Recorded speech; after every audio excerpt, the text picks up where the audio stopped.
awit na yun. The eyes of heaven see you. Hindi po tayo api. No? Hindi po nakakaligtaan ng Panginoon yung ating pong mga nagawa para sa Kanya. No? Nakakapagod, minsan manasaktan, pero hindi para magreklamo. No? Bakit po? Kasi maraming tao ang pwedeng gamitin, pero isa ka, no? Sa ginamit ng Panginoon. No? Hindi tayo karapat-dapat, biyaya lamang, pero isa ka sa nagkaroon ng pagkakataon na makaawit, makapaglingkod sa Panginoon. No? Salamat po sa meeting po, salamat po sa church, Calvary, sa ating pastor, sa kanyang pong family, na patuloy pong ginagamit para po lumago ang kanyang mga gawain sa Luban, dito po sa Santa Cruz, maging po sa Angeles. Ngayon po ako po'y nabibigyan ng pagkakataon na mapunan yung naiwan pong mga trabaho ni Brother Marvin sa Lumban, pero sinasabi ko nga po sa kanya na, Brad, sa totoo lang, yung mga member po sa Lumban ay very oriented na po. No? Kahit nga hindi ako pumunta doon, tatakbo yung gawain doon eh. Talagang nakakabahagi lang po tayo doon. No? Salamat sa Panginoon. No? Sana, ganun po ang ating naisip. No? Lahat ng ating pagpapagal, hindi po yan baliwala sa Panginoon. Nakikita po niyo yan. No? So, sa hapon pong ito, isang simpleng aralin patungkol po sa kapatiran ang ibinigay po ng pastor. Nawa, sa mga paalalang ito ay makita po natin ang ating sarili na tayo may magagawa pa para ma-improve. Maganda na yung ating samahan, mga kapatid. Maganda na po. Pero there is always room for improvement. Naniniwala po tayo dyan na habang tayo buhay, bilang Kristiyano ay patuloy po tayo hinuhubog ng Panginoon. Hindi pa tapos ang Panginoon sa atin. No? Sana huwag mong isipin na gano'n na mature na ako, okay na ako. Wala na kailangang baguhin sa akin. Sana huwag pong gano'n. No? Tingnan natin sa Book of Romans. Ang Book of Romans, ang sabi po niya ng mga tagapagsaliksik, kung pipili ka lang daw ng isang book sa Bible, ito yung pinakamaganda. Kung isa lang ang pipiliin mo, Book of Romans. Bakit? Kompleto yan eh. Nandiyan yung doktrina, chapter 1 to 11, doktrina po yan. Doktrina patungkol sa tao, kalagayan ng tao sa harap ng Diyos, doktrina patungkol sa kasalanan na nagpahiwalay sa atin sa Diyos, doktrina po patungkol sa kapatawaran ng kasalanan, justification. Nang dahil kay Jesus sa chapter 5 ng Romans, nang dahil sa kanyang handog na buhay, na tigis na dugo, tayo pinawalang sala, na ng ating siyang sinampalatayanan, nakita tayo ng Diyos na matuwid, justified.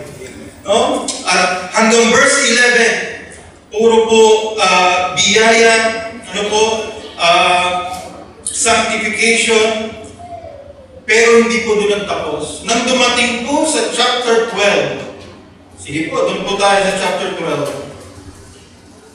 Bagaman ang Kristiyano ay napuno na ng mga doktrina, alam niya na ang doktrina ng salita ng Diyos, hindi po doon nagtapos. From chapter 12 hanggang chapter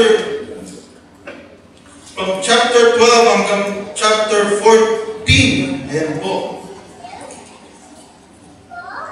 hanggang 16, nag-iba po yung timpla ng mga talata. Ito'y nagpatungkol na hindi sa doktrina. Oo, magaling tayo sa doktrina, pero chapter 12, itinuturo na dito yung mga practical na bagay. No? Papaano ka naman mamumuhay bilang isang mananampalataya? Ngayong kuskus ka na ng mga doktrina, alam mo na, ligtas ka na, tiyak ka na ng langit. Alam mo nang justified ka, alam mo nang nakaligtas ay hindi na mawawala sa iyo. Ngayon, ang dapat mo namang malaman, papaano ka naman mamumuhay? Practical naman.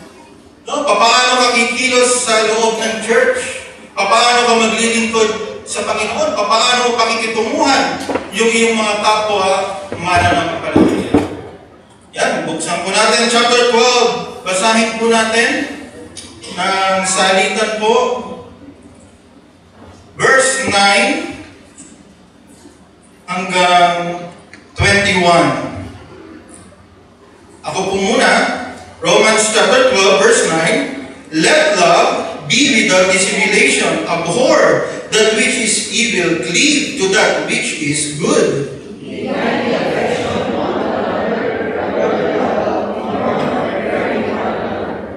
Not slothful in business, fervent in spirit, serving the Lord.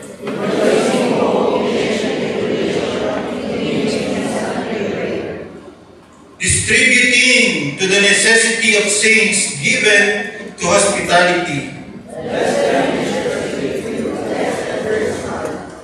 Rejoice with them that do rejoice, and weep with them that weep.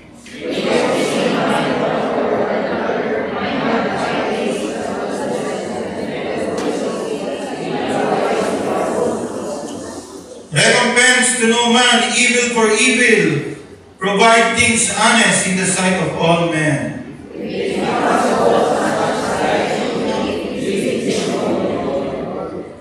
Dearly beloved, avenge not yourselves, but rather give place unto wrath, for it is written, Vengeance is mine, I will repay, saith the Lord.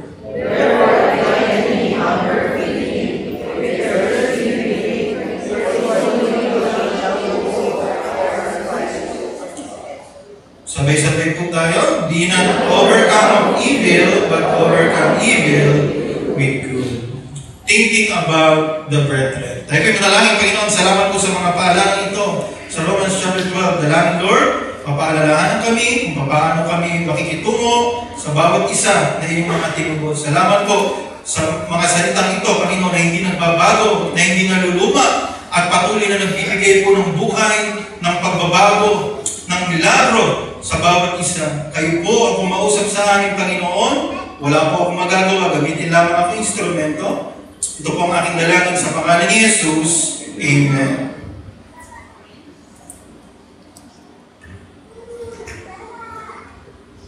Hinahangin po ito. Okay. Thinking about the brethren. No? Madali po sa atin na isipin yung ating sarili. Pero this time, habang sinusulat ni Pablo ito sa church po sa Roma, nakita niya na magagaling sa doktrina. Yun nga lang, hindi nilang samahan. Kailangan ng improvement. Kaya pinaalala niya sa mga mananampalataya ito na hindi okay na magaling lang tayo sa doctrine. Hindi okay na solid yung doctrine, sound yung doctrine. Oo, tama ka sa doktrina, pero paano naman pa yung testimony, yung samahan? Napakahalaga. Kaya, by the way, meron po ba tayong mga bisita sa hapon ng ito? Meron po ba? Sige po. So, ang sabi po dito, ang mga verses na atin pong binasa from verse 9 to 21, these verses are filled with challenges for the children of God to live together before the Lord, the world, as a God-honoring family. Makita po natin yung ating samahan as a family. Sabi po dito, it's bad to see and it is dishonoring to the Lord na makita niya sa ating pong kalagitnaan yung pag-aaway, pagkakagalit, tampuhan, yung pong hindi nagpapansinan, yung pong parang bang tayo mga suplada, na parang mahirap ma-approach. Hindi raw po na-honor ng Panginoon. Kaya ang katanungan po sa hapong ito, paano ba natin pakikitunguhan ang ating kapatiran? Anong pag-uugali ang nararapat? Kailangan po tayo mapaalalahanan dahil every now and then bumabalik tayo doon sa ating simple nature. Yung nating ugali. Sana lagi po natin isa-isip, lalo na po pag tayo sama-sama, lagi po natin isa-isip na hindi tayo ang pakikisamahan. tayo ang makikisama. Dapat lagi po yan na, hindi pwedeng, ganito na talaga ako. Sila ang mag-adjust. Hindi po pwedeng gano'n. Dapat ang lagi daw na mentality ng mga Kristiyano ay kung paano sila ang mag-a-adjust doon sa mga kapatiran. Kaya titignan po natin, number 1, titignan po natin our actions. Our actions toward the brethren. Pag sinabing brethren, yun po yung mga kapatiran sa Panginoon, yung mga naligtas. Ang sabi po, nakibasa po natin from verse 9 to 15. Sa verse 9, ang sabi po dyan, let love be without dissimulation. Ibig sabihin dissimulation, walang pagpapanggap. Magkaroon daw po ng malasakit sa bawat isa na meron po katapatan. Hindi po yung nagmamalasakit ka ng pakunwari. So, napakahalaga number 1, yung may honesty. Tapat, totoo po yung ating pagmamalasakit. Na nung nabalitaan mo na may mga kapatiran na nandoon sa norte, na talagang sila ilang buwan ng lubog sa baha, na kahit pa paano, hindi ka man talaga sa kanila, hindi mo man nakikita yung kanilang sitwasyon, pero nung nabalitaan mo, nagkaroon ka ng honest concern. Ano kayong nangyayari sa kanila doon? Ano kayang kanilang sitwasyon doon? Na ipagpe-pray mo sila. Na sana'y maayos sila doon. Kahit gano'n ang kanilang kalagayan. At ang sabi naman ng verse 10, be kindly affectioned one to another. Sinasabi po dyan na be loving. May concern, may pag-ibig. Since we are family, we should love one another as family. Parang ikaw sa anak mo, di ba po? Ikaw sa anak mo, kahit po yan ay magkamali. Kahit yan ay sumasablay yung iyong anak, ano kung ginagawa mo bilang magulang? Siyempre, minsan pagtatakpan mo pa yan. Minsan, ikaw pa yung iisip ng paraan para hindi siya mapahamak o hindi siya lumalim sa kanya pong pagbagsak. Na hindi mo siya nakita mo naman siya nagkamali ay sisipahin mo pa. Lalo mo pa siyang ida-down. So, ibig sabihin, ganoon din po sa church. Ibig sabihin, tinuturong klase ng pag-ibig. Hindi lang siya basta I love you. Pero pag nakita mong nagkamali, siyempre, kasiraan din sa iyo. Kumbaga, damay-damay tayo. Kaya kung ang pagkakamali ng iba, ang pagbagsak ng iba, damay po tayo. Kaya hindi para tuluyan pa natin idaw ang ating kapatiran. Pag alam natin, nahihirapan, nagkamali, ang ating goal ay restoration. Restoration po. Pero hanggat maaari, hanggat kaya pa. Sabi pa rin po doon sa verse 10, be kindly affection one to another with brotherly love, in honoring, preferring one another. Preferring one another. Be humble.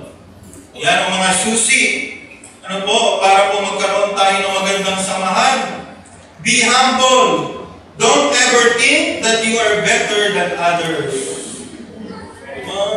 Sabi ng isang YP, doon sa isang YP, anong section mo?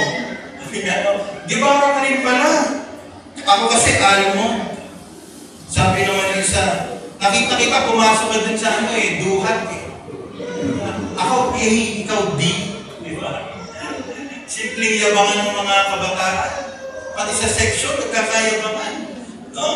Pero sa atin, magandang biruan yun. Pero minsan, titignan din natin, maging sensitive din tayo dun sa pakiramdam ng iba. Na hindi natin laging makikita yung ating sarili na tayo mas mahusay o mas magaling.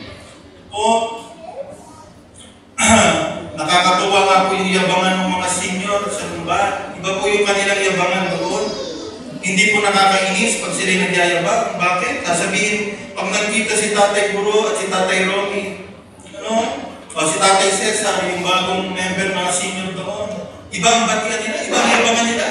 Sasabihin ni Tatay Guro, nakailang stroke ka na. Ako, 3 na. Ikaw, 2 na. Diba? Very, yung kanilang yabangan, nakakatuwa lang. No? Ganun nga po. Totoo naman din. Laging ganun ang tanong kanila. Pakilan mo na. Ganun ba? Nakakakaba. At wag rin daw po tayong mag-uugali na para bang yung iba na lang lagi ang may mali. Na para bang lagi na lang ang yabang nun. Mas maganda raw po, makita mo yung sarili lagi. Na nayayabangan ako sa kanya, pero ako kaya, ano kayang tingin sa akin? Baka mayabang din ako. No, mas maganda raw po yun. Yun daw po yung true humility. Na mas nakikita mo yung sarili mo kaysa sa iba. No? Yung mga negative na napapansin mo sa kanila, baka mamaya ganun ka rin. No? Baka ganun ka rin. Ano pa po ang sabi sa verse 11? Not slothful in business, huwag daw pong, sakit nito, huwag daw pong tamad. No? Huwag daw pong tamad. Be diligent. We should be a pleasure to work with. Napakahirap, may katrabaho na ayaw magtrabaho. Ano po? Na sa totoo lang po, sa gawain ng Panginoon, at totoo lang, hindi naman po kailangan na hintayin mo na magkaroon ka ng calling para maglingkod ka sa Panginoon. Kung iisipin mo, sa totoo lang po, ano po, Kuya Boyan, sino ba tayo para tawagin? Mas maganda yung attitude na mag-volunteer ka. Na para bang ikaw, ihintayin mo ba na tawagin ka ng Panginoon? Sino ba naman tayo? Hindi naman tayo karapat-dapat. No? Na napakaganda ng mindset na lagi ka nagbo-volunteer. No? Lagi kang handa na magpagamit sa Panginoon. Na kung talagang nandun ka, patawanan mo. No? Hindi yung nandun ka na parang napipilitan at para bang lagi, hindi pa nagsisimula yung trabaho, pagod ka na. No? Minsan kasi, syempre, darating tayo doon. Talagang minsan, galing tayo din sa trabaho, pagod, puyat, gutom. Pero syempre, hindi na para ipakita pa natin yun. No? Kasi hindi naman tayo biktima eh. Tayo nagbo-volunteer lamang. No? Biyaya lang ng Panginoon na tayo nakakabahagi sa gawain. Kaya, do not play victim. No? Kung nandiyan ka na, mahalin mo na yan. No? Na laging ang bukang bibig mo, salamat sa Panginoon. Hindi yung laging ang hirap. O gano'n. No? Walang matcha-challenge pag po gano'n. Ano po ang sabi?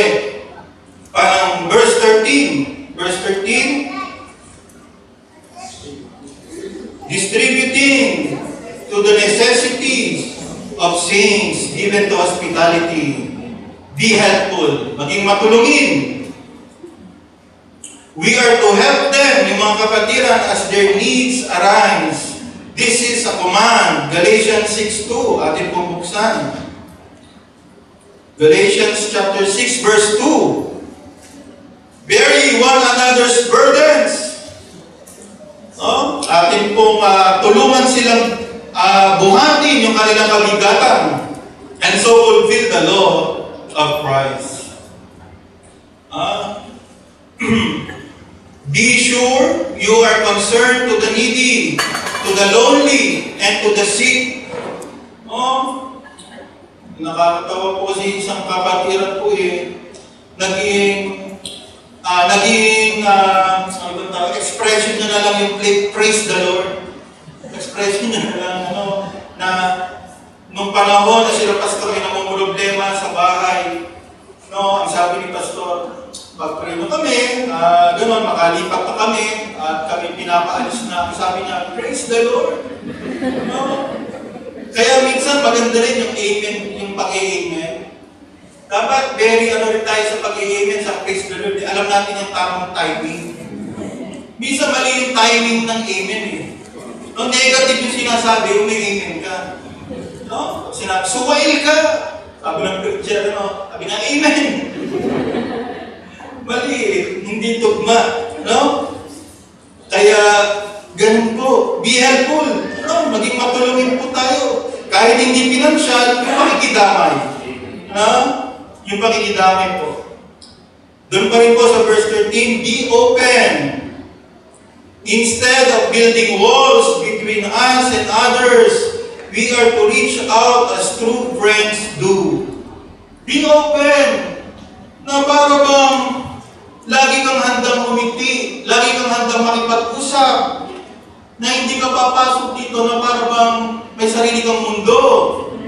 Na para bang hindi ka pwedeng kausapin. Ang hirap ng gano'n.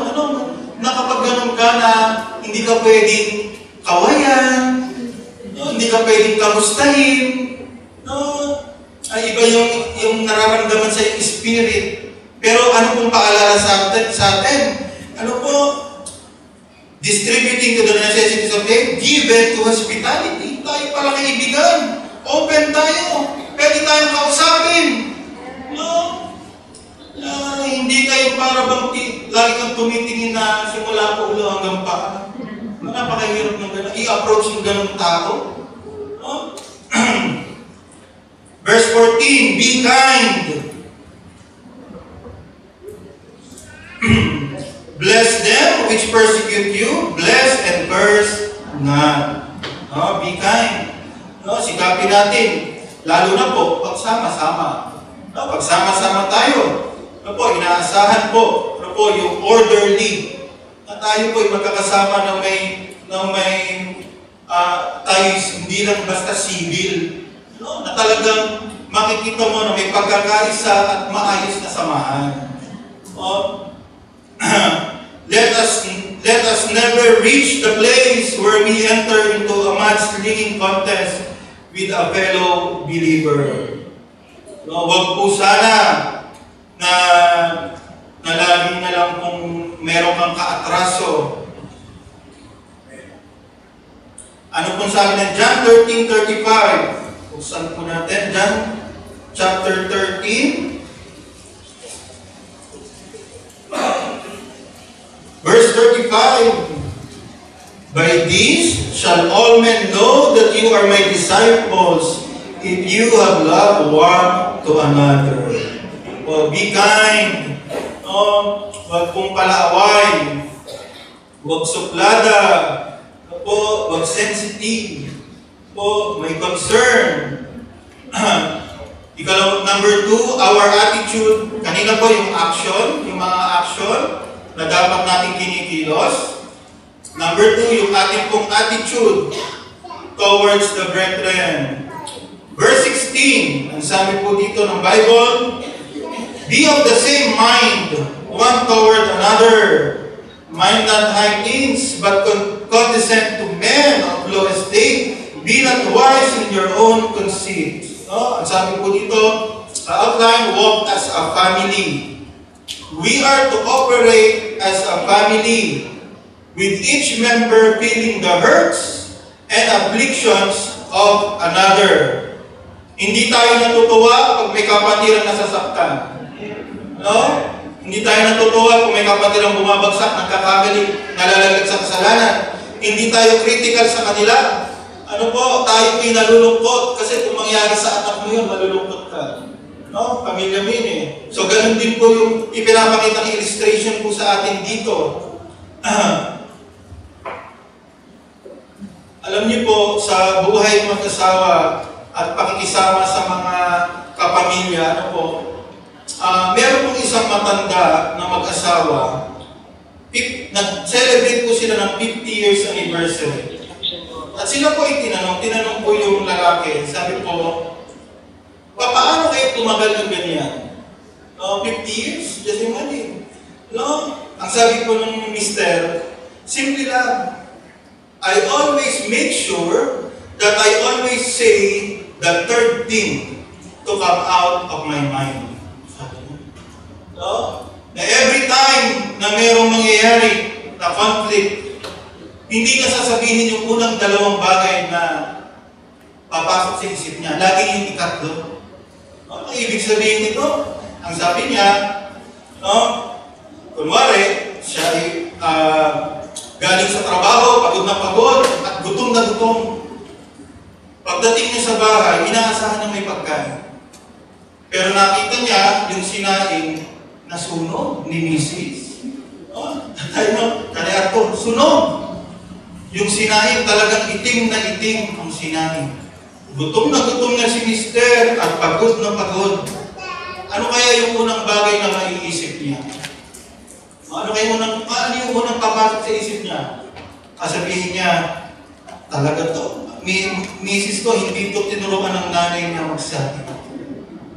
Ang sabi niya, yun yung una, sa isip lang mo kung sasabihin mo. Sa isip mo lang yun. No? Sabi to rin ni nanay Ami, dinamay mo pa ako sa sinahan mo. Hindi nangyari sa amin to. Nabasa ko lang to. Ano po? No? Nabasa ko lang. Binabasa ko lang. Example lang po yun. No? Number 2, na pumasok sa isip niya. Sabi, yung una, hindi niya sinabi. Kasi yung ikatlo sasabihin niya, yung una, hindi. Yung ikalawa, naisip niya, sabi niya, pagalitan ko kaya talaga itong asawa ko. Sinunog yung sinaing. No? Cellphone ka kasi ng cellphone. Puro ka cellphone, nasunog tuloy. Hindi rin daw yun. No? Kaya yung ikatlong bagay na sinabi niya, handa na kayo. Yung ikatlong bagay, nag-aabang talaga yun. Hindi ito nakakatawa. Yung ikatlong bagay, sabi niya, darling, hindi mo kasalanan yan. Kasalanan niya ng kaldero sa kanang kalan. Sinunog niya yung kanin. And anyway, sabi niya, nagkikrave naman ako ngayon sa rice coffee. So, ibig sabihin, kung ganun daw po lagi tayo sa pamilya, na hindi mo laging sasabihin yung una mong naiisip, magkakaroon ng kaayos na lagi. No? Hindi porket naisip mo, sasabihin mo. No, minsan, pepreno ka. Pepreno ka muna. Tama ba to? Mag-isip ka ulit. Hindi pa rin. Mag-isip ka ulit. Saka mo sabihin kung okay na. No? Kaya yun daw yung susi kung bakit maganda yung kanilang family. No? Sabi po doon sa illustration. No? Sana tayo din po bilang magkakapatiran. No? Na hindi kung ano lang ang gusto mong sabihin, yun ang sasabihin mo. Hindi po pwedeng gano'n. No? Walk as a family. Sensitive tayo sa bawat isa. Number 2. Sabi po dito sa verse 17, recompense to no man evil for evil. Provide things honest. Verse 17. Ayan. Recompense to no man evil for evil. Sabi daw po doon, walk in forgiveness. There will be times when we become offended. Hindi po maiiwasan yan. Na talagang ma-offend ka by the words or deeds of another. No, siyempre, minsan, may maririnig ka na comment about sa'yo. O minsan, akala mo, ikaw yung pinag-uusapan, hindi naman pala. No, hindi na iwasan minsan na, minsan wala tayo sa wisyo, wala tayo sa mood, madali tayo mainis. No, pero sabi doon, walk in forgiveness. When we always respond by seeking reconciliation. No, yun po yung gusto ng Panginoon. Sabi po dito sa Luke 17, yan, maganda po yan, Luke 17, tignan po natin. Verse 1 hanggang 4.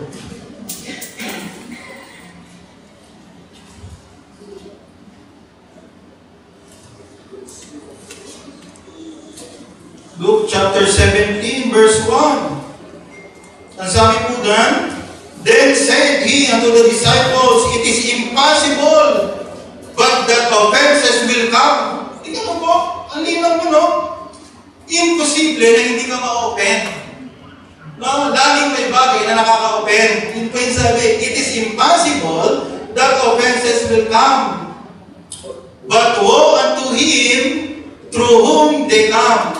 No? Sabi, pero nakakalungkot kung sino yung offender. No? So, merong offense, merong offender, merong offended. O, verse 2, it were better for him that a millstone were hung about his neck and he cast into the sea, than that he should offend one of these little ones. No? May offense, May nakakatisod na bagay, merong offender, may natisod, at merong natisod, merong offended. Ang sabi po dito, yung not-offend, yung offender, mas maganda raw kung talingan po sa liig ng malaking bato. No? At itapon sa dagat. Just imagine, kung ikaw ay nasa posisyon na ganyan, na ikaw na lang lagi yung offender, nakakalungkot, yun po ang sabi ng Bible. No? Tingnan po natin sa Ephesians chapter 4, verse 32. Kaya minsan, masisipin mo, mas maganda ako nilang ma-offend kaysa ako yung na-offend. No? Anyway, kung ako naman yung ma-offend, hindi magpapatawad. Diba po? Mas mahirap yung ikaw na lang lagi yung nantitisod. Ephesians chapter 4, verse 32. And be kind one to another, tender-hearted, forgiving one another, even as God, for Christ's sake, hath forgiven you. O, walk in forgiveness. Yan po yung dalawang attitude. Makita mo, yung attitude mo, pagpasok mo ng church, wow, nandito ako sa aming family, spiritual family. No? Ang pamilya, iba't-iba ugali. Ang mga anak mo, sarili mong dugot laman, nagkakamali. Ibig sabihin, yung kapatiran mo rin, pwede rin sila magkamali. No? Minsan, masaya, minsan hindi. O, minsan papansinin ka, minsan hindi ka papansinin. Ganun ang family. No po, hindi po tayo artificial dito.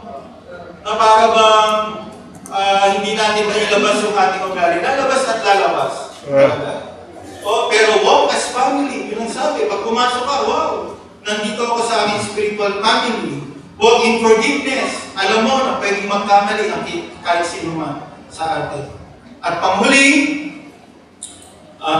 our affections toward the brethren. Our affection. Verse 18. Balik po tayo sa Romans. Romans 12 verse 18. If it be possible, as much as lieth in you, live peaceably with all men. We are commanded to see that there is peace in the family of God. Nakakalungkot kung ang pamilya mo lagi na lang baliktad sa barangay. Just imagine, yung Di Guzman resident doon, lagi na lang may nagsisigawan doon. Nakakahiya kung ganun po. Kaya ang sabi, live peaceably. You are to go the extra mile without demanding the same for your brother. You are to offer the apology first without waiting on him before reconciliation begins. Lagi kang handang makipag-ayos. Hindi mo na pinapalalim at para bang lagi ka na lang sasabog na bomba. Ayaw po ng gano'n ng Panginoon sa kanyang gawain. No? Kaya napakaganda po nung prinsipyo ng isang Kristiyano na narinig ko dito po sa atin. Sabi niya, kung magkakaroon man ng gulo sa church, sisiguraduhin ko, hindi ako involved doon. No? Sana ganun yung ating mindset. No? Maaaring dati na-involved ka na, nagkaroon ka ng issue o ano, pero sana moving forward, maisip mo, hindi na ito mangyayari. Magkaroon man ng issue o paguluhan, sisiguraduhin kung hindi sakot ang pangalan ko. No, kung masakot man ako, ayusin ko agad. Nalalapit ka agad, Pastor, ano po nangyari? Ano po, pasensya na po kung paano may nagawa ako. Huwag lagi na lang na yung pangalan mo ang namumuna sa listahan. Kapag may problema, huwag pong gano'n. Sikapin mo na hindi ikaw ang involved, hindi ikaw. Sisiguraduhin mo na hindi lalabas ang pangalan mo pag nagkaroon ng kaguluhan. Live peaceably. Di ba mas masaya po yung ganun buhay? Kaysa naman lagi ka na lang involved. Po? Number 2, verse 19. Dearly beloved, avenge not yourselves, but rather give place unto wrath. For it is written, vengeance is mine, I will repay, saith the Lord. Oh, be patient. No? Be peaceful, be patient, matyaga. It is not our place to get revenge. It is our place to love them and to leave them in the hand of God. Madali po ang gumanti. At yung pagganti, hindi po ito ginagawa ng isang malakas na Kristiyano. Kasi yun nga yung mas madali eh. Mas mahirap yung ikaw ay tumahimik na lang. Na ikaw ay lumayo na lang sa gulo. Mas mahirap gawin yun. Pero yun po ginagawa ng isang mature na Kristiyano. Na nakikita mo, naaamoy mo, may gulo doon. Ba't ka palalapit doon? Ba't ka pa makiki-involve doon? Alam mo naman may nangyayari doon. Ilalayo mo na agad yung iyong sarili. Ano po? Ganun po ang magandang posisyon ng isang Kristiyano. Hindi ka sasawsaw, hindi mo palalakihin, no? Ang nais mo lagi ay kaayusan. Verse 20. Therefore, if thine enemy hunger, feed him. If he thirst, give him drink. For in so doing, thou shalt keep coals of fire on his head. Be positive. Lagi kang positive. Since the Lord will deal with the foe, we are to take the lead in being a friend to our enemy. No? Sabihin mo, hindi ka na mag-church kasi may nakaaway ka sa church. Mali po yun. Sa trabaho mo, may nakakaaway ka rin eh. Pero pumapasok ka pa rin sa trabaho. Sa school mo, may nakakaaway ka doon. Pero nag-aaral ka pa rin. Bakit sa church, may konting alitan, hindi ka na mag-church? Mali po yun. No? Be positive. No, makita mo na talagang nagkakamali rin kahit ligtas na. Verse 21, be not overcome of evil, but overcome evil with good. Be pleasant. Masarap kang kasama. Don't be the kind of person who is always looking for something na ikakagalit. Maging pleasant, maging positive yung ating attitude. We have absolute control over how we treat your fellow believers. No, may mga tao kasi na lagi na lang tinutuklas yung negative na bagay sa kapwa niya. No, may ganun po eh. Na lagi niya sasabihin, sino yung bagong salita na yan? Mukha siyang mabait pero sigurado kung aalamin ko, may something yan. May negative sa buhay niya. May nagawang pagkakamali yan. No? Sana hindi tayo ganon. No? Sana hindi po tayo laging nakuungkat. No? Na makita natin, pamilya ko yan. Spiritual family ko yan. Kasama ko yan sa church. No? Ano man ang background niyan, basta magkakasama kami. No? Kaya hindi po tayo inaasahan na tayo ay laging fault finder o kaya tayo magiging chismoso sa mga buhay ng bawat isa. Hindi po maganda yun. Ang napakaganda po, sabi po dito, most pleasant people are those people not sensitive for themselves but sensitive for the feelings of others.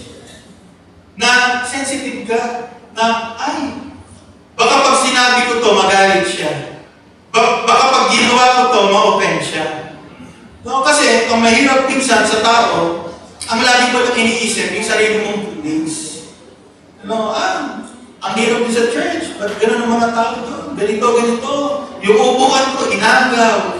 Alam nila lang lagi ako doon nakaupo. No, so yung sabihin, ang concern mo, yung sariling feelings lagi. Bakit hindi naman natin baliktarin? Na maisip mo naman yung mararamdaman ng isa. No? Sensitive ka sa kanyang feelings. Marunong ka makiramdam kung makaka-open ka ba.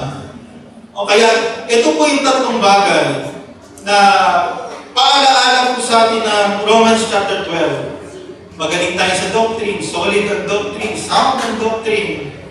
Pero hindi buong libro ng Romans ay puro doctrine. Pinutol niya sa chapter 12 ang 16. practical. Kung paano ka kikilos sa loob ng church, paano ka makikisama, hindi tayo perfect, pero sinisikap natin may kaayusan. May kaayusan. Be positive. No, huwag kang laging negative, huwag kang laging naghahanap ng mali. Huwag po ganun. No, tayo pong lahat ito ngayon. Thinking about the brethren. Isipin po natin yung iba bago yung ating sarili. Panginoon, salamat po sa mga paalalang ito na totoo nga po, Panginoon. Nakikita namin ang aming mga sarili na kami po minsan ay nagkukulang, bagang na maganda